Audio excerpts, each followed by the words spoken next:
Welcome back, pals, to another edition of Hell of a Week. This week we took on the old Dolphins at their old home base. And I'm gonna be honest, it was a good one.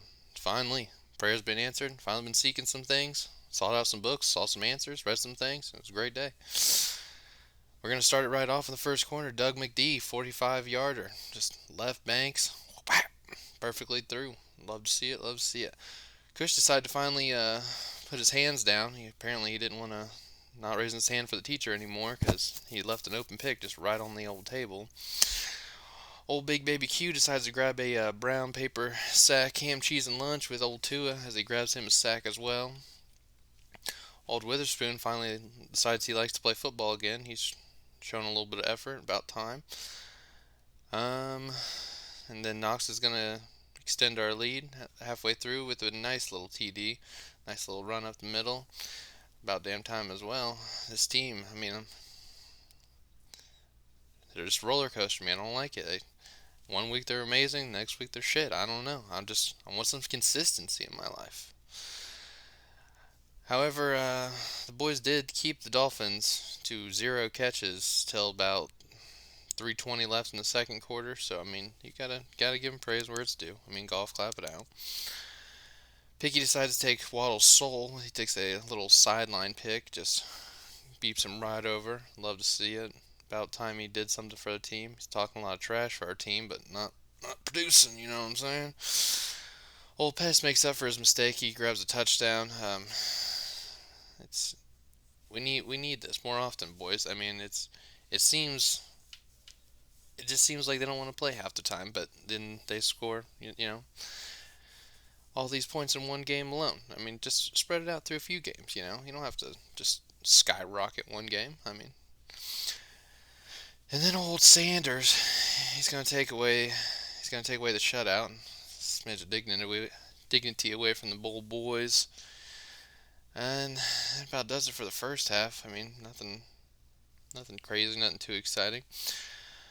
Second half, old McPot's gonna light it up right out of the gate with a old sack lunch, followed by Blades with the old chop on the old third down. He just gets the old chop block, cleans him straight through. Love to see it. Doug McD. Do we even have to talk about the the leader, the leader of this team? Everyone's questioning, but he's the leader of this team. He's making another 52 yarder, scoring the only points for this team. We outside. Um, Fox decides to grab a old triple double, and thankfully he can't kick because he might take old McPot. Not McPot. What am I talking about? McPot being the leader. Old Fort Knox is trying to take away Doug McDee's spot as the leader. Thankfully, he can't kick field goals, so, he can only do so much. McPot decides to turn into old Robert Frost poem. It's two roads diverge, and he's trying to pick the better one. And he cleans up his act finally. Forces the old fumble of Ruski, so, I guess he chose the right path, but, you know.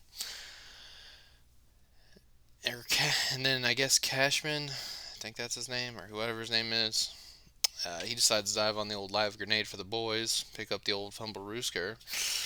Old Evan Ebron decides he can finally catch and grabs a touchdown himself. And Picky must have been having a smoke break on the sideline or something, because the old boy had third degree burns. This must have been putting him out on himself. He just getting burned up and down. He got destroyed, roasted on that left side. Hate to see it. Thank God. You're never gonna hear this again. Thankfully, old McCush,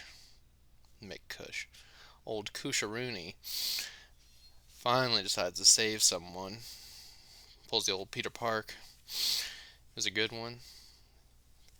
Saves him on that old tackle Ruski missed, but he got burned. And old Picky decides he's had enough. He's gonna take a swing at the old stepdad, and old knocks the ball clean right out. Finally makes up for that burning he just got. And his little brother Witherspoon decides to go by in the fetal position and old scrunch on the ball, and then and the whole big shocker here, old Doug McPeets hits a 46-yarder, closes out the day. The boys win. I mean, it was a great day. We're not mad. 30-3. Uh, um, my theme for this week, it's a classic song. I'm not sure if you guys have heard it or not. It's a little song by TLC called Waterfalls. Um, and apparently the Dolphins didn't listen to the song before because they specifically tell you don't go chasing them. Stick to what you're used to. If you're not good at playing good teams, don't play them. Apparently Dolphins didn't listen to that. They just got drenched. I mean, it was just an absolute massacre. 30-3. Ain't no one protecting their neck. No one. My stonks player of the game, Fort Knox. Old boy, rushing, catching, washing the car, painting the fence. I mean, man did it all. And he can pass. 97 yards, rushing, 47 receiving. I think he got a few tuds in there, if I'm not mistaken. One tud, nothing too wild, but I mean, whatever. Stunks player of the game, the Dolphins front office. I mean, that's just flat out embarrassing. I mean, it's a cutthroat world. I mean, it's just like bingo. It's cutthroat. You're trying to win, do anything possible. I'm wondering if they were trying to take a little ditty out of the old major league and just trying to like lose as much as they can so they can get out of Miami. I mean, I don't know why. We're up north. You think we don't want that south spot? We'll take it. Um, yeah, their whole team was just bad today. Just bad. Old Jason Sanders would have a job with us if old Doug McPeets wasn't the best in the league. So I mean, shout out to Jason Sanders. I think that about does it for me. So remember, folks, same time, same channel. See ya. Check the mic and make sure it sound right, boys.